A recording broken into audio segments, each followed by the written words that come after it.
Hello दोस्तों, स्वागत है आपका प्रियंका लर्निंग क्लासेज में। 66वीं बीपीएससी बिहार एसएससी बिहार दरोगा और अन्य एग्जाम को ध्यान में रखते हुए बिहार करंट अफेयर की सीरीज चलाई जा रही है। इसके अंतर्गत हम लोग 16 सितंबर से लेकर 20 सितंबर तक के करंट अफेयर देखते हैं। तो पहला क्वेश्चन है, हाल ही में फेम इंडिया मैगजीन और एशिया पोस्ट द्वारा भारत के 50 लोगों के लिए कराए गए सर्वे में बिहार के किस व्यक्ति को देश में छठा स्थान मिला है? तो गुप्तेश्वर पांडे को मिला है। इसकी व्याख्या देखिए। इस लिस्ट में सौरव गांगुली, ज्योतिरादित्य सिंधिया और प्रशांत किशोर भी गुप्तेश्वर पांडे से पीछे हैं। यह सर्वे देश के ऐसे चर्चित भारतीयों के लिए है जिन्होंने अपने कार्यों और प्रयासों से लोगों के जीवन में बदलाव, विकास और संभावनाओं को मजबूत करने और देश के सम्मान को बढ़ाने का प्रयास किया है। इस सर्वे में प्रथम स्थान पर कस्तूरी रंजन है, जो कि राष्ट्रीय शिक्षा नीति समिति के अध्यक्ष हैं। दूसरे स्थान पर पराशरन है। तीसरे स्थान पर MS नकाने हैं, जो कि सेना प्रमुख है। नेक्स्ट है, हाल ही में बिहार के किस व्यक्ति को सिनर्जी बिजनेस द्वारा गोल्डन रूम अवार्ड से सम्मानित किया गया है? तो प्रोफेसर डॉक्टर खालिद मिर्जा। इसकी व्याख्या है, डॉक्टर खालिद मिर्जा मौलाना मजहूल हक अरबी विश्वविद्यालय के कुलपति है। यह पुरस्कार उन्हें डेडिकेट वाइस चांसलर अवार्ड के रूप में राष्ट्रीय स्तर पर प्रदान किया गया है। नेक्स्ट है, हाल ही में बिहार के किस व्यक्ति द्वारा बिहार के डीजीपी गुप्तेश्वर पांडे के ऊपर पहली बार एक गाना बजाया गया है? तो दीपक ठाकुर। दीपक ठाकुर बिहार के मुजफ्फरपुर जिला के निवासी है तथा देश के प्रसिद्ध सिंगर है। नेक्स्ट है, हाल ही में रघुवंश प्रसाद सिंह के यादों को सहेजने के लिए किस जिला में म्यूजियम की एक गैलरी उनके नाम पर कर दिया गया है? तो वैशाली। इसकी व्याख्या है, वैशाली जिला के नगमा म्यूजियम ने अपनी एक गैलरी रघुवंश प्रसाद सिंह के नाम पर कर दिया है। इस म्यूजियम में रघुवंश प्रसाद सिंह के नाम पर बनाई गई गैलरी में उनके जीवन से जुड़े तथ्यात्मक रिपोर्ट, उनके छायाचित्र, संसद में संबोधन से जुड़े दस्तावेज, उनके राजनीतिक जीवन की गतिविधियां, केंद्रीय मंत्री रहते उनके द्वारा संचालित मनरेगा, PM ग्रामीण सड़क निर्माण योजना एवं अन्य योजनाओं से संबंधित उपलब्धि को संग्रहित किया जाएगा। नेक्स्ट है, हाल ही में किस व्यक्ति का निधन हो गया है जो 98 वर्ष की आयु में नालंदा विश्वविद्यालय के MN की पढ़ाई कर लिम्का बुक ऑफ रिकॉर्ड में अपना नाम दर्ज किया है? तो इसका आंसर होगा राजकुमार वैश्य। इसकी व्याख्या है, 96 वर्ष की आयु में उन्होंने नालंदा खुला विश्वविद्यालय में राजनीतिक शास्त्र में MA करने के लिए नामांकन करवाया था और 2 वर्ष बाद उन्होंने परीक्षा दी और उत्तीर्ण हुए। इस उपलब्धि के लिए Limca book of world record में उनका नाम दर्ज किया गया। 98 वर्ष की आयु में उन्हें MA की डिग्री मिली। नेक्स्ट है, हाल ही में पटना स्थित बेउर और कर्मलीचक सर्विसेज ट्रीटमेंट प्लांट का उद्घाटन किसके द्वारा किया गया है?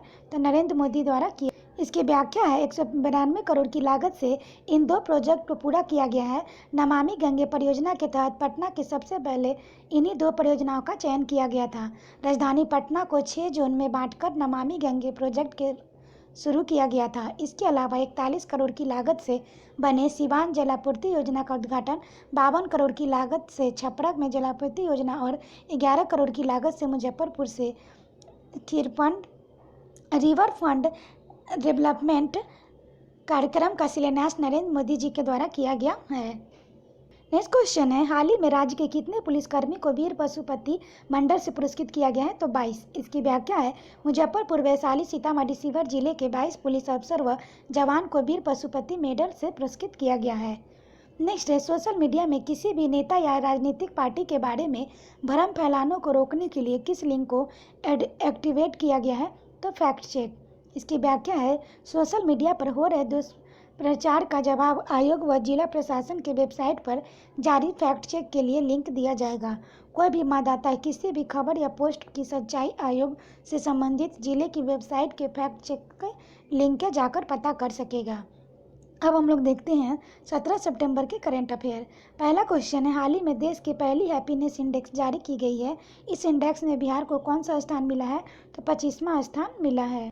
इसकी व्याख्या है, इस इंडेक्स में पहला स्थान मिजोरम, दूसरा स्थान पंजाब, तीसरा स्थान अंडमान निकोबार को मिला है। इस इंडेक्स में बिहार को 3.31 अंक मिले हैं। इंडेक्स में खुशी का पैमाना मापने के लिए 5 पैरामीटर पर लोगों की जानकारी ली गई है। यह स्टडी IIM और IIT के प्रोफेसर रहे राजेश पिलानिया के नेतृत्व में मार्च 2020 से जुलाई 2020 के बीच की गई है। नेक्स्ट है, केंद्र सरकार की वन डिस्ट्रिक्ट वन प्रोटेक्ट योजना में बिहार के किस जिले में लहठी उद्योग को शामिल किया गया है? तो मुजफ्फरपुर। इसकी व्याख्या है, इस योजना में शामिल उत्पादों को आगे बढ़ाने के लिए एमएसएमई मंत्रालय ने कार्य योजना बनाई है। केंद्र सरकार का एमएसएमई और राज्य सरकार का उद्योग विभाग वन डिस्ट्रिक्ट वन प्रोटेक्ट में शामिल सरकार का एमएसएमई, राज्य सरकार का उद्योग विभाग वन डिस्ट्रिक्ट वन प्रोटेक्ट में शामिल उत्पादों को आगे बढ़ाएगा। नेक्स्ट है, बिहार के दरभंगा जिले में प्रस्तावित एम्स को कैबिनेट की मंजूरी मिल गई है। दरभंगा एम्स में एमबीबीएस की कितनी सीटें तय की गई है? तो 100 सीटें। इसकी व्याख्या देखिए, दरभंगा एम्स में एमबीबीएस के लिए 100 सीटें और बीएससी नर्सिंग के लिए 60 सीटें तय की गई है। वित्तीय वर्ष 2015-16 के बजट में दरभंगा एम्स को घोषणा किया गया था। दरभंगा एम्स 750 बेड का अस्पताल होगा। 48 माह से बनकर तैयार हो जाएगा एम्स। नेक्स्ट है, हाल ही में जदयू के किस सांसद को राज्यसभा के उपसभापति के रूप में चुना गया है? तो हरिवंश नारायण सिंह। इसकी व्याख्या है, एनडीए के उम्मीदवार और जदयू के सांसद हरिवंश नारायण सिंह को राज्यसभा के उपसभापति के रूप में फिर से चुना गया है। यह दूसरी बार है जब उन्हें सदन के उपाध्यक्ष के रूप में चुना गया है। हरिवंश ने आरजेडी के मनोज कुमार झा को हराया, जो संयुक्त विपक्ष के उम्मीदवार थे। हरिवंश नारायण सिंह का नाम भाजपा के प्रमुख जेपी नड्डा द्वारा प्रस्तावित किया गया और सदन के लीडर थावर चंद गहलोत द्वारा समर्थित किया गया।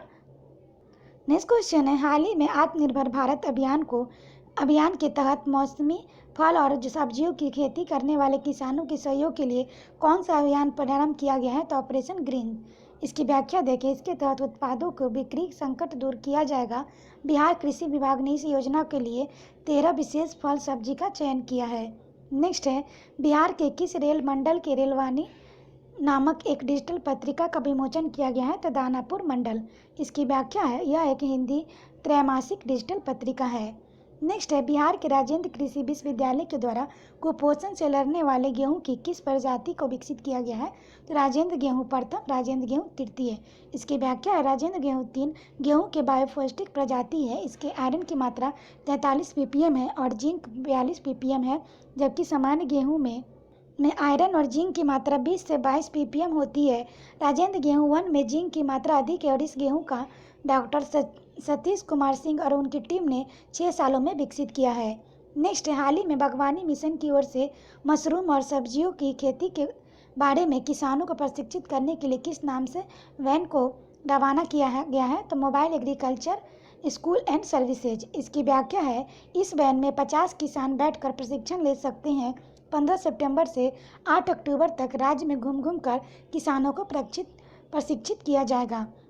नेक्स्ट हम लोग देखते हैं 18 सितंबर के बारे में। तो पहला क्वेश्चन है, हाल ही में बिहार के किस व्यक्ति को अंग शिक्षा रत्न राष्ट्रीय सम्मान से सम्मानित किया गया है? तो सुमना सागर। इसकी व्याख्या है, सुमना सागर को लोगों को निःशुल्क मंजूषा कला के प्रशिक्षण देने व शिक्षा के क्षेत्र में उत्कृष्ट कार्य के लिए इस सम्मान से सम्मानित किया गया है। यह प्रतिवर्ष मंजूषा समर कैंप का आयोजन करती है। इसके अलावा अंगिका संसद की ओर से मंजूषा कला को आगे बढ़ाने और आधुनिकता प्रदान करने के लिए अनुकृत मिश्रा को मंजूषा मणि उपाधि से सम्मानित किया गया है। अनुकृत मिश्रा को इससे पहले भी तिलका मांझी राष्ट्रीय सम्मान से सम्मानित किया जा चुका है। अब हम लोग मंजूषा कला के बारे में देखें तो भागलपुर अंग क्षेत्र की लोक गाथाओं में अधिक प्रचलित बिहुला बिसहरी की कथाएं हैं चित्रकला शैली में चित्रित होती है। इसकी व्याख्या है, मूलतः भागलपुर अंग क्षेत्र में सुपरिचित इस चित्रकला शैली में मंदिर जैसी दिखने वाली एक मंजूषा जो संठी के लकड़ी से बनाई गई होती है। बिहुला बिसहरी के गाथाओं से संबंधित चित्रकुचियों द्वारा बनाया जाता है, जिससे चित्रकला की विशेषता यह है कि स्त्री पुरुष के चेहरे का सिर्फ बायां पक्ष ही बनाया जाता है। इसकी प्रमुख चित्रकार चक्रवर्ती देवी थी। पहली बार 2012 में स्वर्गीय चक्रवर्ती देवी को मंजूषा कला के क्षेत्र में सीता देवी अवार्ड से सम्मानित किया गया। इसकी व्याख्या और देखें, मंजूषा कला के क्षेत्र में स्वदेशी कला के रूप में मंजूषा कला को पुनर्जीवित करने के लिए भी मनोज पंडित को पहला राज्य पुरस्कार दिया गया। यह पुरस्कार उपेंद्र महारथी शिल्प अनुसंधान संस्थान और उद्योग विभाग बिहार द्वारा किया जाता है। 2014 में श्री मनोज पंडित को मंजूषा कला गुरु पुरस्कार से सम्मानित किया गया। नेक्स्ट क्वेश्चन देखते हैं, हाल ही में पटना और किस जिला के हवाई अड्डे के बीच 18 सितंबर को हवाई सेवा का ट्रायल लैंडिंग किया गया है? तो ये भागलपुर। इसकी व्याख्या है हिमालय पुत्र एविएशन लिमिटेड के द्वारा ट्रायल लैंडिंग किया जाएगा। यह विमान पटना से भागलपुर हवाई अड्डा आएगा और यहाँ से फिर पटना जाएगा। ट्रायल के दौरान यह देखा जाएगा।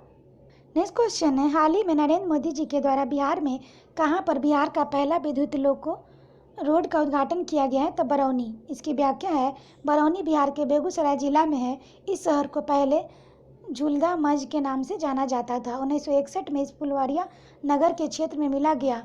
बरौनी उत्तर बिहार का प्रमुख औद्योगिक नगर है। बरौनी में तेल शोधक कारखाना और एक ताप शक्ति संयंत्र है। बरौनी तेल शोध नगर भारत के बिहार राज्य के बरौनी में स्थित है। इसे इंडियन ऑयल कॉरपोरेशन लिमिटेड चलाती है। रूस और रोमानिया की मदद से बना यह शोध नगर 1964 से कार्यरत है। नेक्स्ट है, हाल ही में नरेंद्र मोदी जी के द्वारा किस नई रेल लाइन परियोजना का उद्घाटन किया गया है? तो हाजीपुर वैशाली नई रेल लाइन, इस्लामपुर नाटेसर नई रेल लाइन। इसके अलावा नए विद्युतीकृत कटिहार न्यू जलपाईगुड़ी खंड और विद्युत रेलगाड़ी का उद्घाटन सुपौल में रायगढ़ आसनपुर राधोपुर खंड में डेमू ट्रेन का परिचालक का शुभारंभ नरेंद्र मोदी जी के द्वारा किया गया है। नेक्स्ट हम लोग देखते हैं, हाल ही में राज्य का पहला अंतर्राज्यीय बस टर्मिनल कहाँ बनकर तैयार हो गया है, जिसका उद्घाटन मुख्यमंत्री नीतीश कुमार जी के द्वारा किया गया है? तो पटना। इसका निर्माण कार्य 2017 से शुरू किया गया था। इसके निर्माण में 302 करोड़ रुपए खर्च किए गए। इस बस टर्मिनल का निर्माण बिहार शहरी आधारभूत संरचना विकास लिमिटेड के द्वारा किया गया है। नेक्स्ट है, हाल ही में बिहार की किस इंजीनियरिंग संस्थान के छात्रों के द्वारा क्यूमी एप्लीकेशन विकसित किया गया है, जिसका ट्रायल हाल ही में पटना में सफलतापूर्वक किया गया? तो IIT पटना। इसकी व्याख्या है IIT पटना के 4 छात्रों ने इस ऐप को बनाया है। इस ऐप के इस्तेमाल से ब्यूटी और वेलनेस सेंटर का इंतजार नहीं करना होगा। इस ऐप के माध्यम से ऑनलाइन टाइम की बुकिंग की जा सकती है। इस ऐप को IIT पटना के अमन और इसके 3 साथियों ने मिलकर विकसित किया है। इस ऐप को धीरे धीरे मेडिकल क्षेत्र के साथ अन्य सभी क्षेत्रों में फैलाया जाएगा ताकि लोगों को लंबा इंतजार ना करना पड़े। नेक्स्ट क्वेश्चन है, हाल ही में राजधानी पटना में 125.23 करोड़ की लागत से बने कृषि भवन का उद्घाटन किसके द्वारा किया गया है? तो नीतीश कुमार। इसकी व्याख्या है कृषि भवन बिहार का परिसर 23.80 एकड़ में फैला हुआ है। अब हम लोग देखते हैं 19 सितंबर के करंट अफेयर। तो पहला है, हाल ही में स्मार्ट सिटी परियोजना के अंतर्गत देश का पहला मेगा स्क्रीन उद्घाटन नीतीश कुमार जी के द्वारा किया जाएगा। इसका निर्माण बिहार में कहाँ किया गया है? तो पटना में। इसकी व्याख्या है इसको पटना के गांधी मैदान में स्थापित किया गया है, जो कि देश का पहला मेगा स्क्रीन है, जिसमें एक साथ 5000 लोग खुले मैदान में फिल्म देख सकते हैं। यह स्मार्ट सिटी लिमिटेड के अंतर्गत पहली परियोजना है जिसका उद्घाटन किया गया। 6.98 करोड़ रुपये इस परियोजना के उद्घाटन के रोस्टर से तैयार कर फिल्म, डॉक्यूमेंट्री, खेल आदि का प्रसारण किया जाएगा। नेक्स्ट है, हाल ही में बिहार के नए राज्य मुख्य सूचना आयुक्त नरेंद्र कुमार सिन्हा को किसने शपथ दिलाई है? तो फागू चौहान ने दिलाई। इसकी व्याख्या है नरेंद्र कुमार सिन्हा 1980 बैच के भारतीय प्रशासनिक सेवा के अधिकारी है। नेक्स्ट, आयुष्मान भारत प्रधानमंत्री जन आरोग्य योजना के तहत बिहार में निर्धारित पैकेज में शामिल नहीं होने वाले सर्जिकल पैकेज के अंतर्गत अब मरीज सूचीबद्ध अस्पतालों में 5 लाख तक के खर्च वाले ऑपरेशन करा सकेंगे। पहले यह लिमिट कितना था? तो 1 लाख था। इसकी व्याख्या है यह प्रावधान हेल्थ बेनिफिट पैकेज 2.0 के तहत किए गए इस तत्काल प्रभाव से अर्थात 16 सितंबर 2020 से लागू कर दिया गया है। हेल्थ बेनिफिट पैकेज 2.0 के अनुसार 867 पैकेज के तहत इलाज की 1574 प्रक्रिया निर्धारित की गई है, जिससे अधिक संख्या में निजी अस्पताल इस योजना से जुड़ सकेंगे। हेल्थ पैकेज बेनिफिट 2.0 के तहत 270 पैकेजों की दर में बढ़ोतरी की गई है और साथ ही 273 नए पैकेज शामिल किए गए हैं। नेक्स्ट है, हाल ही में महाराष्ट्र सरकार के द्वारा बिहार कैडर के किस IPS अधिकारी को आतंकवाद विरोधी दस्ते ATS के DIG के रूप में प्रमोशन दिया गया है? शिवदीप लांडे। इसकी व्याख्या है शिवदीप लांडे अभी एंटी नारकोटिक्स सेल के DSP हैं। शिवदीप लांडे 2006 बैच के IPS अफसर है। शिवदीप लांडे की पहली पोस्टिंग बिहार के मुंगेर जिले के नक्सल प्रभावित इलाके जमालपुर में हुआ था। बिहार की राजधानी पटना में SP के तौर पर अपनी अनोखी कार्यशैली की वजह से पूरे देश में मशहूर हो गए थे। नेक्स्ट है, हाल ही में सुशांत सिंह राजपूत केस के मामले में बिहार के किस जिले में न्यायालय ने सलमान खान, करण जौहर और आदित्य चोपड़ा सहित 8 हस्तियों को कोर्ट में पेश होने का आदेश दिया है? मुजफ्फरपुर जिला न्यायालय। इसकी व्याख्या है, इन 8 हस्तियों को पेशी के लिए कोर्ट द्वारा 7 अक्टूबर की तारीख तय की गई है। इन सभी पर 17 जून को वकील सुधीर ओझा के द्वारा आईपीसी की धारा 306, 504 और 506 के तहत शिकायत दर्ज कराई गई थी। नेक्स्ट है, बुनकरों को अपने उत्पाद को बेचने के लिए बुनकरों से जुड़े सभी योजनाओं का लाभ बुनकरों को उपलब्ध कराने के लिए किस जिला में सिल्क भवन में निर्माण किया जा रहा है? तो भागलपुर में। इसकी व्याख्या है, 14 करोड़ की लागत से भागलपुर में सिल्क भवन का निर्माण किया जा रहा है। इसमें 7 विभागों के दफ्तर होंगे। इससे बुनकरों को किसी भी योजना का लाभ लेने के लिए भटकना नहीं होगा। एक ही छत के नीचे रेशम उद्योग, हैंडलूम, केंद्रीय रेशम बोर्ड, क्वालिटी कंट्रोल और इससे जुड़े अन्य विभागों काम करेंगे। भवन के नीचे बना मॉल्स में बुनकर सिल्क, खादी व से बने अपने उत्पाद को बेच सकेंगे। नेक्स्ट है, भागलपुर में विक्रमशिला सेतु के समानांतर 4 लेन सेतु का शिलान्यास 21 सितंबर 2020 को किसके द्वारा किया जाएगा? तो नरेंद्र मोदी। इसकी व्याख्या है, 1116 करोड़ रुपए की लागत से 4.36 किलोमीटर लेबा विक्रमशिला सेतु के समानांतर गंगा नदी पर पुल बनेगा। पुल का निर्माण कार्य 4 साल में पूरा किया जाएगा। यह पुल बनने के बाद उत्तर दिशा में NH-31 को और दक्षिण दिशा में NH-80 को जोड़ेगा। अब हम लोग देखते हैं 20 सितंबर का करंट अफेयर। पहला क्वेश्चन है, हाल ही में बिहान नामक एप्लीकेशन का लोकार्पण नीतीश कुमार जी के द्वारा किया गया है। बिहान का पूरा नाम क्या है? तो Bihar horticulture, agriculture and natural resource management. इसकी व्याख्या है, इस ऐप से कतरनी चावल, शाही लीची, जर्दालू आम, मगही, पान, मखाना जैसे उत्पादों की जगह पर रकबा दर्ज रहेगा। खरीद बिक्री करने वाले इससे जानकारी मिलेगी। किसान मौसम व फसल से संबंध में वैज्ञानिक परामर्श प्राप्त करेंगे। उनको बाजार मूल्य की सूचना मिलेगी। इसमें कृषि विभाग के सभी पदाधिकारी कर्मी एक साथ जुड़ेंगे। इसका इस्तेमाल फसल क्षति का आकलन, वर्षा की जानकारी को लेकर विभाग के आदेश निर्देश प्रसारित करने में भी होगा। नेक्स्ट क्वेश्चन है, यूडीआईडी कार्ड संबंधित है दिव्यांगजनों हेतु विशिष्ट पहचान पत्र। इसकी व्याख्या है, UDID unique disabilities identification card दिव्यांगजनों की विशेष सुलभता हेतु सुविधा केंद्र व निदेशक दिव्यांगजन सशक्तिकरण विभाग भारत सरकार के साथ हुए इकरारनामा के अनुसार पंचायत स्तर पर संचालित सुविधा केंद्र में मात्र 10 रुपये शुल्क देकर यूडीआई कार्ड बनाने के लिए आवेदन किया जा सकता है। यूडीआईडी कार्ड का लाभ है, दिव्यांगजनों के लिए यह विशिष्ट पहचान पत्र है। इस कार्ड के माध्यम से सरकारी कल्याणकारी योजनाओं का लाभ दिव्यांगजनों तक पहुंचाया जाएगा। नेक्स्ट क्वेश्चन है, हाल ही में बिहार के किस स्टेशन से नेपाल के जनकपुर धाम से डेमू ट्रेन का ट्रायल किया गया है? तो नेपाली जयनगर। इसकी व्याख्या है, ट्रेन का ट्रायल कोंकण रेलवे के अधिकारी NK वर्मा के नेतृत्व में किया गया। मधुबनी के जयनगर स्थित नेपाली स्टेशन से जनकपुर धाम के बीच यह ट्रायल किया गया है। नेक्स्ट क्वेश्चन है, हाल ही में बिहार के किस व्यक्ति का नाम राज्य सरकार के जल जीवन हरियाली अभियान के ब्रांड एम्बेसडर के लिए भेजा जाएगा? लौंगी भुइयां। काफ़ी इंपॉर्टेंट क्वेश्चन है, आ सकता है, ध्यान रखेंगे। इसकी व्याख्या है, लौंगी भुइयां ने 30 वर्षों में अकेले नहर खोदने के कारण चर्चा में आए हैं। इन्हें राज्य सरकार के द्वारा पुरस्कृत भी किया जाएगा। नेक्स्ट क्वेश्चन है, इंस्पायर अवार्ड के अंतर्गत आइडिया भेजने में देश के शीर्ष 50 जिलों में बिहार के कितने जिले शामिल हैं? तो 5। इसकी व्याख्या है, इसके अंतर्गत बिहार के वैशाली, पूर्णिया, औरंगाबाद, सारण, कैमूर जिला देश के शीर्ष 50 जिलों में शामिल है। नई पीढ़ी को भविष्य का नवाचारी, इनोवेशन और नवप्रवर्तक लाने के मकसद से केंद्र सरकार के द्वारा देश भर में 6ठी से 10वीं छात्र छात्राओं के लिए इंस्पायर्ड अवार्ड नामक का आयोजन किया जाता है। नेक्स्ट क्वेश्चन, हाल ही में चुनाव आयोग के द्वारा चुनाव में एक विधानसभा सीट के लिए किसी भी प्रत्याशी द्वारा एक दिन में नगद कितना खर्च करने का निर्धारण किया गया है? तो 10,000। नेक्स्ट है, लॉकडाउन की वजह से बिहार में चाइल्ड ट्रैफिकिंग के बढ़ते खतरे से निपटने के लिए किस संस्था द्वारा संचालित मुक्ति कड़वा के दूसरे संस्करण का शुभारंभ किया गया है? तो कैलाश सत्यार्थी चिल्ड्रन फाउंडेशन।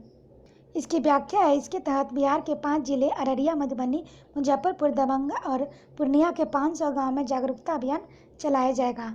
आशा करते हैं आपको ये वीडियो पसंद आया होगा। वीडियो पसंद आया तो इसे लाइक करें, शेयर करें, साथ ही चैनल को सब्सक्राइब करें। तो आज के लिए इतना ही दोस्तों, फिर मिलते हैं नेक्स्ट वीडियो में।